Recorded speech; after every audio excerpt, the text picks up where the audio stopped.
Now guys 14 sum and 15 both are factorization. 14 में मैंने तो क्वेश्चन में लिखा है कि हमें स्प्लिटिंग द मिडिल टर्म से करना है, ऐसा एग्जाम में लिखा हुआ नहीं आता है। सी हमें चेक करना है कि कितने टर्म है, 3 टर्म है। 3 टर्म है तो a plus B the whole square या a minus B the whole square या स्प्लिटिंग द मिडिल टर्म, इन 3 में से कोई एक मेथड अप्लाई होगा। लेकिन guys a plus B the whole square में first term last term perfect square होने चाहिए, वो जी यहाँ पे नहीं। दूसरा, दोनों साइन कभी भी माइनस नहीं होती।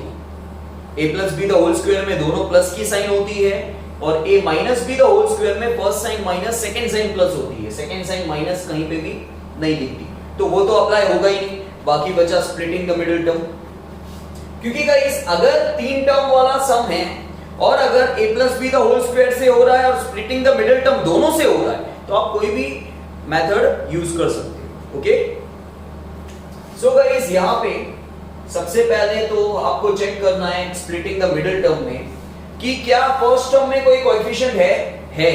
तो चेक करो क्या कुछ कॉमन निकल रहा है, नहीं निकल रहा। क्यों? क्योंकि मिडिल टर्म में 1 है, ठीक है, मतलब कॉमन नहीं निकलेगा। तो गाइस यहाँ पे इस 10 को इससे मल्टीप्लाई कर दो, 10 into 24 240। 240 के फैक्टर निकालने हैं। First sign will be same, minus, ये वाली सेम साइन है, और second sign minus minus plus, और आपकी final sign minus plus minus, ये साइन आपको यूज करनी है। कहां यूज करनी है? आपको 2 नंबर सोचने हैं, 2 नंबर को मल्टीप्लाई करने पर 240 आना चाहिए और उन्हीं 2 नंबर को माइनस करने पर मिडिल टर्म आना चाहिए। मिडिल टर्म क्या है? 1x, x मतलब 1x, ठीक है। तो सोचो कि हमें यहां पे कौन से 2 नंबर मिलेंगे, कौन से 2 नंबर को मल्टीप्लाई करने पर 240 आएगा। तो गाइस 240, 24 टेंस 240 होता है, लेकिन 24 माइनस 10 तो 14 होता है, हमको 1 चाहिए, नहीं चलेगा। देन गाइस सोचो 20 12 240, लेकिन 20 माइनस 12 इज 8, नहीं चलेगा। मुझे आंसर पता है, लेकिन इस तरह सोचना पड़ता है। मैं आपको इसलिए बता रहा हूं क्योंकि आप सोचो इस तरह, भले पहले गलत आंसर मिले तब जाके आपको राइट आंसर मिलेगा, जल्दी थकना नहीं है। देन गाइस 83 जा, लेकिन 80 माइनस 3 नहीं चलेगा। 38 जा, 30 माइनस 8 30 इंटू 8 240, 30 माइनस 8 22, नहीं चलेगा। 1 चाहिए गाइस माइनस करने पर, सोचो। 15 का टेबल जा रहा है, यस, 15 इंटू 16 गाइस, 15 16 जा, लेकिन गाइस पहले बड़ा नंबर 16 15 जा, तो 16 15 जा 240 और 16 माइनस 15 1 होता है। अभी भी अगर आपको ना ध्यान में आए, क्योंकि काफियों को टेबल में नहीं आते हैं, तो आपको क्या करना है, 240 के प्राइम फैक्टर्स निकालो। 2 120 जा, 2 60 जा, 2 30 जा, 2 15 जा, 3 5 जा, 5 1 जा, ये सारे प्राइम नंबर है। अब इन प्राइम नंबर में से 2 ग्रुप बनाओ, ठीक है। अब आपको यहां पे तो पता चल गया 16 15 जा होता है, तो आप डायरेक्टली बोलोगे सर ये एक ग्रुप, 2 2 जा 4 4 2 जा 8 8 2 जा 16 और 3 5 जा 15 दूसरा ग्रुप। 16 15 जा 240 होता है और इन्हीं 2 नंबर को माइनस करने पर 1 भी आ रहा है। लेकिन गाइस काफी बार ऐसा भी होता है, आपको ये 2 नंबर यहां से लेने पड़ते हैं, एक नंबर यहां से लेना पड़ता है, एक नंबर लास्ट वाला लेना पड़ता है, ऐसे भी ग्रुप्स बनाने पड़ते हैं, तो वो चेक करना पड़ता है। ओके, तो आपको ज्यादा टफ तो नहीं आएगा। वैसे 9th स्टैंडर्ड में पहले अच्छे खासे सम्स होते थे ओल्ड कोर्स में, उसमें सोचना पड़ता था काफी, यहाँ पे तो कुछ है ही नहीं सोचने के लिए इतना। सो गाइस 16 15 सा, साथ में x लिखोगे क्योंकि मिडिल टर्म में x है। So guys 10x square in place of middle term we have to write these 2 terms, हमने एक टर्म को स्प्लिट कर दिया 2 टर्म्स में। So minus 16x plus 15x minus 24। So guys 2 में कॉमन निकालेंगे, इन दोनों में 2 का टेबल जा रहा है, 2x कॉमन आएगा, 2 5 जा 2 8 जा, यहाँ पे प्लस है तो प्लस लिखो, माइनस होता तो माइनस लिखते।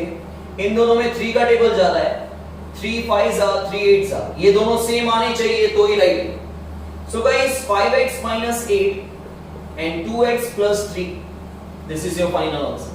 Okay, now 15 sum में देखो 4 टर्म है और पावर्स डिसेंडिंग ऑर्डर में है और हाईएस्ट पावर 3 है, मतलब क्यूब है, मतलब सम ऑफ कोएफिशिएंट वाला सम। ओके, अब गाइस यहां पे सबसे पहले हम sum of coefficient, sum of coefficient, coefficient क्या होते हैं? ये 1 + 1 - 26 + 24, ठीक है, कोएफिशिएंट का टोटल सम मतलब प्लस। तो गाइस 2 + 24 26 - 26, आंसर इज 0। मैंने आपको कहा था ना, अगर इसका टोटल 0 आए तो फैक्टर आएगा x - 1 इज अ फैक्टर, और 0 के अलावा कुछ भी आंसर आए तो x + 1 इज अ फैक्टर। ठीक है, ये सम लॉजिकल नहीं है, मैंने पहले भी बताया था, स्टेप्स आपको रटने पड़ेंगे कि इसके बाद क्या होगा, इसके बाद क्या होगा। ओके, अब आपको एक बॉक्स बनाना है 3 लाइन का और 2 लाइन के बाद हॉरिजॉन्टल लाइन बनानी है। इस बॉक्स में आपको ये कोएफिशिएंट्स लिखने हैं और यहां फैक्टर क्या आया? -1, तो यहां +1 ले लो, यहां +1 होता तो वहां पे -1। पहला नंबर जो भी है नीचे उतार दो, 1 1 * 1, इन दोनों को मल्टीप्लाई करना है। ठीक है, 1 1 * 1, जो आंसर आता है यहां लिखो, दिस इज +2, 1 * +2 +2, इनको सॉल्व करो, -24, 1 * -24 -24, इसको सॉल्व करो, लास्ट में 0 आना चाहिए, नहीं तो रॉन्ग। ठीक है, अब गाइस पहले नंबर को x² से मल्टीप्लाई करो, दूसरे नंबर को x से और तीसरे नंबर को 1 से। मैंने कहा ना कि इसमें लॉजिक्स नहीं है, ये मत पूछना कि ये कहां से आए, ये पैटर्न है सम का, रटना पड़ेगा। ठीक है, नाउ गाइस x - 1 को 3 बार लिखना। ठीक है, अब 1 * x² plus 2 * x plus 2x -24 * 1 -24।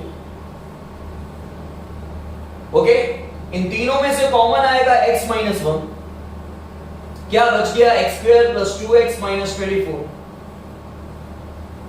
अब गाइस ये x - 1 ऐसे ही लिखो और अगेन यहां पे हमें सॉल्व करना है स्प्लिटिंग द मिडिल टर्म्स। ठीक है, तो यहां पे तो कोई नंबर है नहीं तो कुछ कॉमन तो निकलेगा नहीं, 24 के फैक्टर्स निकालेंगे। First sign will be same, second sign will be +- plus is minus. Okay, 24 के फैक्टर्स निकालने हैं कि मल्टीप्लाई करने, ऐसे दो नंबर सोचो कि मल्टीप्लाई करने पर 24 आए और उन्हीं दो नंबर को माइनस करने पर 2 आए। 6 4 24 होता है और 6 - 4 2 होता है। So guys in place of middle term write these two terms with these two signs और लास्ट टर्म सेम आप लिखोगे -24, दो में common. So guys make a big bracket now, इन दोनों में से कॉमन क्या है? x, यहां पे क्या बच गया? x + 6, यहां पे माइनस है तो माइनस लिखो, प्लस होता तो प्लस लिखते जैसे यहां पे था। इन दोनों में से कॉमन है 4 4 1 जा। अच्छा, एक और चीज हमेशा याद रखना, जब कभी आप स्प्लिटिंग द मिडिल टर्म में यहां माइनस कॉमन निकालते हो तो अंदर वाला साइन चेंज हो जाएगा, माइनस होगा तो प्लस हो जाएगा और प्लस होता तो माइनस हो जाएगा। 4 6 जा। ठीक है, और ये दोनों सेम होने चाहिए, अगर आप साइन चेंज नहीं करते तो ये x - 6 होता, ये x + 6 होता, नहीं चलता, ये दोनों सेम होने चाहिए। आगे सेम, अब इन दोनों को एक बार लिख दो और इन दोनों को साथ में। क्लियर?